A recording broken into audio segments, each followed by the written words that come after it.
and welcome to Gar Borras Time Machine Special Edition, Episode 2. Now, Gar, last time we did this a few weeks ago, it was in conjunction with the concert you're getting ready to put on June 17th in Anaheim, California. The concert has since taken place, so let's talk a little bit about the events that went on that day. Well, it was a really good show. We had a really, really good crowd. All of the bands, were just amazing. Everybody had really good performances, and the vibe between the bands backstage was really, really cool. It was kind of really nice camaraderie kind of thing going on backstage. That's good to hear. That's one thing. As you know, I've for many years been a huge supporter of the tribute band scene, and part of the reason for that, one thing I noticed a long time ago is most of the tribute bands, there's more of that kind of camaraderie. It's not so much of a competitive thing as you see with original bands. Well, back in the 80s, it was very competitive. Yeah. So it's nice, when you have that kind of chemistry between the bands and stuff like that. It really is nice because, I I don't think I'm alone in this. I think everybody that plays music would rather have that real cool vibe, and because musicians, it really kind of should naturally happen anyways, because we all, as musicians, we have one thing in common: music. And for musicians, music is a much deeper and much more meaningful thing to musicians, than to somebody that just kind of looks at it as a fun thing or a hobby. For musicians that take what they're doing seriously, stuff like that, it's nice. Yeah. I mean, the thing is, when you have that kind of vibe that makes it so fun for everybody involved is because there's not so much of a competitive streak among the bands. It makes for having not only a better concert experience for the fans, but it makes it fun for everybody that's playing that night, and makes for a much better event, I think. Yeah, it was it was a really, really nice. Everybody was just, popping their heads in each other's rooms and just kind of joking around and stuff like that. It was a very nice, relaxed vibe. So tell people where you're coming from, because right behind you, I can see is the House of Blues where you played that night. So how cool that we're doing it from there. But what is this place called if people want to go check it out? It's Garden Walk, and it's the crown jewel of Garden Walk is the House of Blues. Sure. So it's a really cool place. It's kind of an outdoor mall, multi-levels. They got everything that a mall usually has. They got the movie theater, they got the the different shops and stuff like that. They got the food court and all that stuff. So it's kind of a unique mall type of vibe to it. But I like that it's outdoors. Yeah. It's an open air. I must tell people that are going to be watching this that Gar Borras is full of energy. When I was posting that we are going to be doing this today, one of the things I was talking about, Gar Borras is always so full of energy. I just love your energy, Gar. Anytime we do these episodes, because just feed off it. When I got up this morning, I look out the window. It's really that June gloom, look kind of cloudy. Like, oh, look at that. But I tell you, Gar, you brought the sunshine with you. Well, doing this whole time machine thing is a lot of fun. I always look forward to it. As do I. How can you not? I mean, it's doing something that is a natural passion for me, reminiscing. And I never thought when we started this, that we'd have one, let alone two little spin-offs from this. Because taking it in a little new direction and adding a little video stuff for people to come and check out. And what I've enjoyed about doing these shows with you, Gar, is sometimes things happen kind of unexpectedly. That's just kind of on the spot. I mean, without even trying to, Gar, I'll never forget when you came up, kind of which our catchphrase we weren't even trying to do. We were just posting about, hey, later this morning, check out our new episode that we just recorded last week, and you recorded something along the lines of, come check out everybody's favorite pop culture playground, and I latched onto it. I said, you know what, that's without even trying to. He just came up with a great catchphrase. I just, being in, a creative person in the entertainment industry, over the years, I've just developed this ability to come up with band names Yeah, and catchphrases like, the world's most dangerous tribute band. yeah, You yeah. know what I mean? Great at branding your it's band. it's I mean, funny. yeah, It's funny, let me kind of go down that road. yeah, The coming up with the world's most dangerous tribute band. That whole thing was because everybody else that was doing what we're doing was, a tribute to the Beatles or yeah, a tribute to the Rolling Stones, yeah, yeah. a tribute to the Cars, a tribute to, what I It mean? makes you stand And out we for wanted to sure. come up with something that was, that stood out, that was like totally different, than Yep. everybody else. So that's when, I just kind of was, thinking about it, and came up with the world's most dangerous, because Guns N' Roses back in the 80s, they that was a thing that they got tagged with, the world's most dangerous Dangerous band. band. Yeah, yeah. And so why not just the world's most dangerous tribute band? There you go. And now, because of that, I noticed that that's really kind of become a thing with other tribute bands. There's other tribute bands that are doing world's greatest Yeah, this or yeah, world's yeah, greatest that, or spicing up, the whole tie-in to who you're doing a tribute to, has been raised to another level. So when I was doing it, nobody was doing it, and yeah, yeah. now, like, it just seems like everybody's doing it. So it's kind of cool to have an influence like that, because there's definitely a noticeable difference, when like I said before, when I came up with it, nobody was doing it. It was all very simple, and now, like, it's all over the place. So You it know, has to have been an influence. Gar, it's great that aside from being the band's lead singer and frontman, you serve as a manager and you're involved in the business and the branding and merchandising and just everything. You really do know your business. I mean, the last one of these videos we shot prior to your concert that on the 17th in Anaheim, you were telling me, well, get there around, they're saying to get there at such and such time, but get there maybe around 3 or 4. I tell you, I got there about 5, and pretty nice drive as I shared with you on the way there. Wasn't too much traffic, but I tell you, once I got in front of the House of Blues, it took like just 40 minutes to get around the corner. And then once you start getting into where you go into the parking lot, again, here's another thing that just to show you how times have changed. I take cash with me, think, okay, I'm going to take $20, $40 just to have for parking, just in case. No cash, cannot use cash for parking. I must text whatever to on your phone to pay on the way out. And so once I get though in the parking lot, which takes me an hour to drive around inside, wasn't able to find a single parking lot. And then there are people waiting like 20 minutes just to back their car out to leave. And It so, was insane. yeah, The you were right traffic about that. here on the day of our show Yeah, at this place, the traffic was absolutely insane. It was complete gridlock. yeah. When I arrived, the bands arrived at 2 o'clock or 2:30 to load our equipment in and set it all up for the show.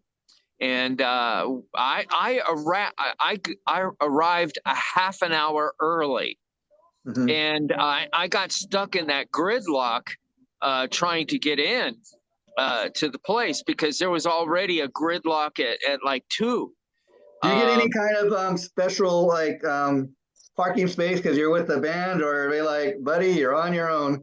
well, no, they do have a loading area behind the facility, but I couldn't even get into that. Wow, That's how wow, crazy it was on the day of our show and how packed this place was, for our show was, just the fact that, the gridlock was literally insane from all the people trying to get in, yeah, to the show. And that's the reason why I was when I was handling all the ticket arrangements and everything like that, I was warning everybody, get here early, because it's going to be a literal madhouse. And it was every bit what I predicted. It was absolutely insane for people getting in there.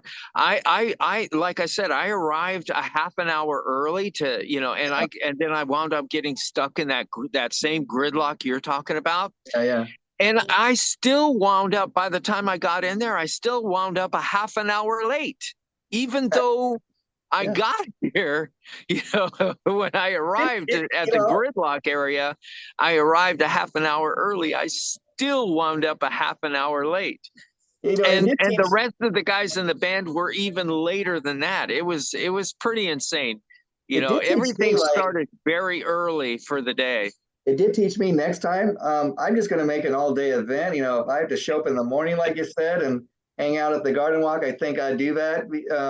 Because, one of other bands, was going to give me free ticket. And I thought, oh, well, for free tickets, not bad. But then you get in there and I'm like, well, I'm not going to pay $30 of parking, not even get to go to the event. So unfortunately, I had to go home, but I did learn a little something. Now, let me ask you, once you arrive and you park and you finally are able to get out of the car, um, you're a headlining band, so you don't. What time do you guys go on stage?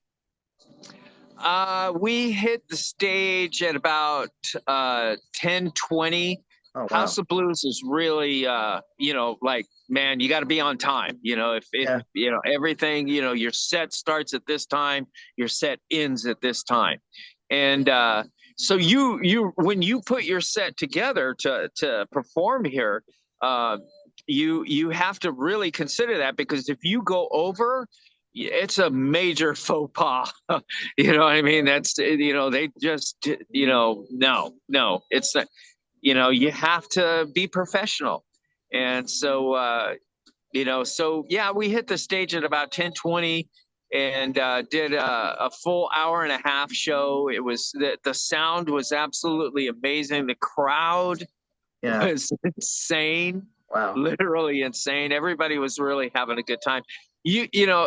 I think one of the most amazing things about being a musician doing this kind of is hearing all the people singing along with you. yeah. It's a feeling that you cannot describe with words. Yeah. And I would imagine part of that is where if you were an original band, you'd have some of that going on. People that might be your diehard fans, but then you'd have a certain percent of people in the audience might just be seeing the band for the first time, not familiar with the songs. Whereas most people out there that have been around since the 80s, they know who Guns N' Roses are. They know a lot of these songs that you're playing. So there is that immediate connection. Well, there's a whole bunch of other things that I could be doing, Yeah, but yeah, yeah, I'm so glad I chose this. yeah, yeah. And so let me ask you, Gar. So you don't go on stage even till 10 o'clock. So when you first arrive, I mean, what's the first thing you do? You check in with somebody at the House of Blues office. You do a rehearsal, a sound check. What's the first thing you and your band do? Well, before I even arrive, the first thing that I do is I warm up. Yeah, It's just like being an athlete. You don't just like get out there and start doing. You have to stretch and you have to do your preparations before you actually do whatever activity you're going to do, sports activity. Well, singing is the same kind of thing. yeah, You're using your muscles in your neck, and you're using your cavities, and you're using all of these different things. And so that, that's before I even arrive, that's the reason why I like when I'm doing a show that I have to drive to and it's a long drive. I kind of enjoy those because it gives me plenty of time to drive and do my warm ups in the car. And I think it must be pretty funny for people that are driving on the highway with me, seeing some guy screaming his lungs out in his car. Wow. Not your usual thing that you see when you're passing somebody on the highway. Yeah. So, But anyways, that, and then of course, then when I arrive, I'm always the first person. Well, not, it's very rare that I'm not the first person to arrive. yeah, yeah. And I'm also the first person to leave to go home. I'm not the first person. I'm the Last, first yeah, yeah, person to arrive, last person to leave. That old scenario. Well, no, that's me. Yeah, yeah. but and then of course it's loading in all the equipment and setting it all up and talking to the technicians, that and getting everything, how everything's hooked up and where this is and where that is and all that stuff. And then the next thing is sound check, where we're actually getting the getting everything together, where we're actually checking the sounds in our monitors so Yeah. we can hear what we're doing.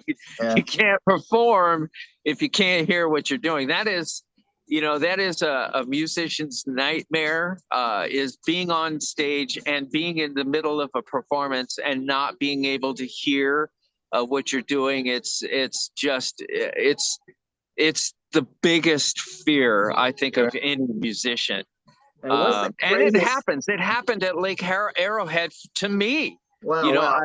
I wound up having some of my equipment go down on me, and it wiped out my entire system, and I had no monitors, Wow. none whatsoever. And monitors is what's provided for you so you could hear. Yeah.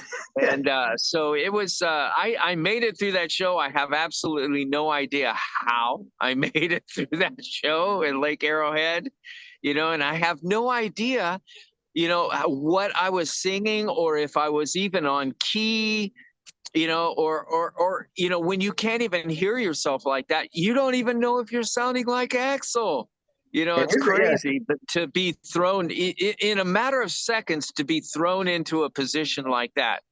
And but I made it through the show. The audience at the end even called us back for an encore and loved us and everything like that. Which is blows my mind. It yeah, literally wow. blows my mind. Yeah, wow. But so anyways, so that's basically the run through in the preparations for the show. Is just getting all the levels.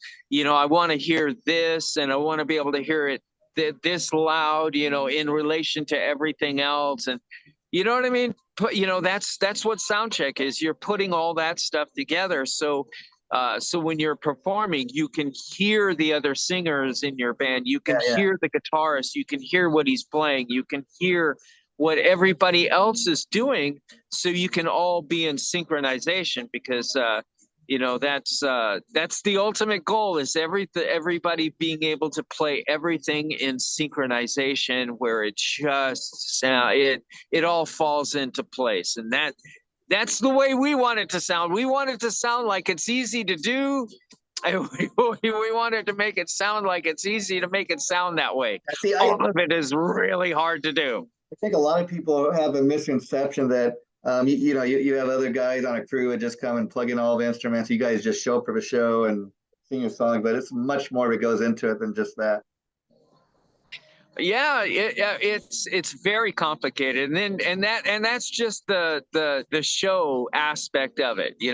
There's so much more, to what I do, because I handle all the stuff going on behind the scenes too. Yeah, You yeah, know, making sure I even okay, one of the nice perks of playing at a beautiful place like the House of Blues, and being fortunate enough to be able to enjoy doing that. Yeah. They provide food, and so I get to order the food for the bands backstage, and so everybody raved about the food, my food choices for everybody. Yeah. It was a really, we had salmon, we had like a Cajun chicken noodle thing, we had brisket, salad, we had like roasted potatoes and all Wow. that stuff. It was really good. Wow. So, it's just another one of those things that, that I get to do. So let me ask you, while you're backstage there, before you go on at 10 o'clock, are you backstage the total time? I was wondering, do they have backstage monitors so you can watch the other bands on stage? Do you ever go out and Yes. check In those? our dressing room, there's a flat screen TV. I'd say it's maybe about like a 42-inch or something like that. And we get to, we can watch the other bands perform, and we can chill. They provide us with a refrigerator, and they'll even provide us with whatever kind of beer that we want, and things like that. Uh, it's I have to admit, backstage here is very nice. Yeah, that's cool. So and like the last run of shows you did, I think it was like 2 or 3 shows in a row. What's that like? I mean, on your voice. I'm sorry, I didn't catch that. Like the last run of shows you did here, you had, I think it was like 2 or 3 nights in a row of shows. What's that like on your voice? You know? Well, that's the thing is that if you're using proper vocal technique, you should be able to do that, on a daily basis. The only time that you would have difficulty is if you're not using proper techniques, then you run the risk of doing damage, and possibly even having to have operations and things like that. No, Right. please no.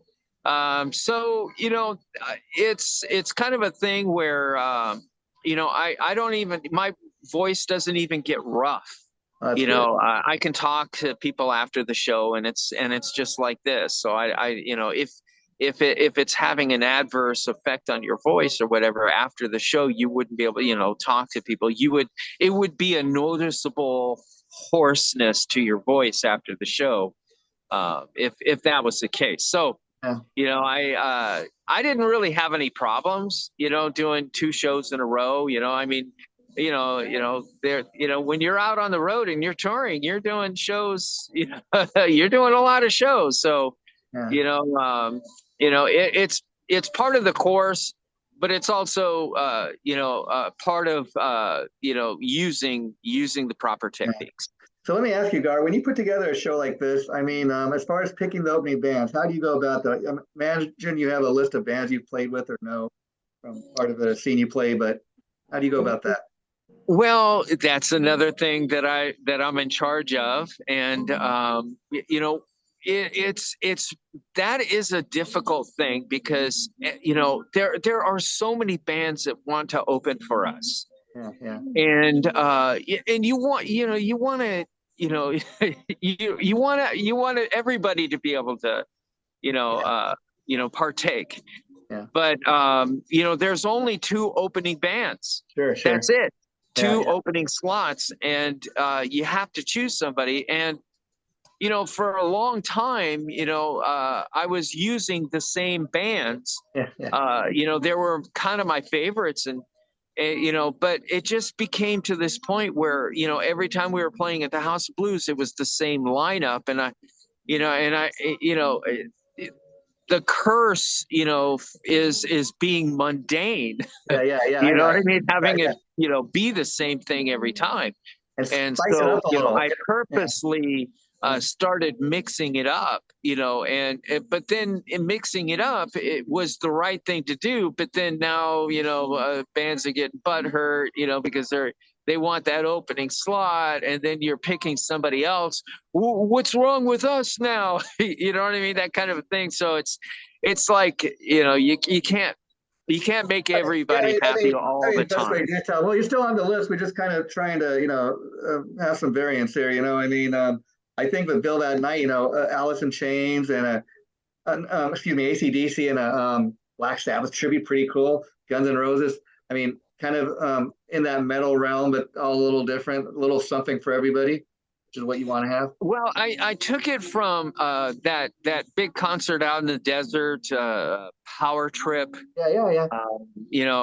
There was, when they announced Power Trip, there was just this big uproar about how expensive the tickets were. I have to admit, when I heard how expensive those tickets were, I was like going, man, that's like, Here's the oh thing. man, you got to finance those tickets. You're not gonna buy them in cash. You're gonna make payments.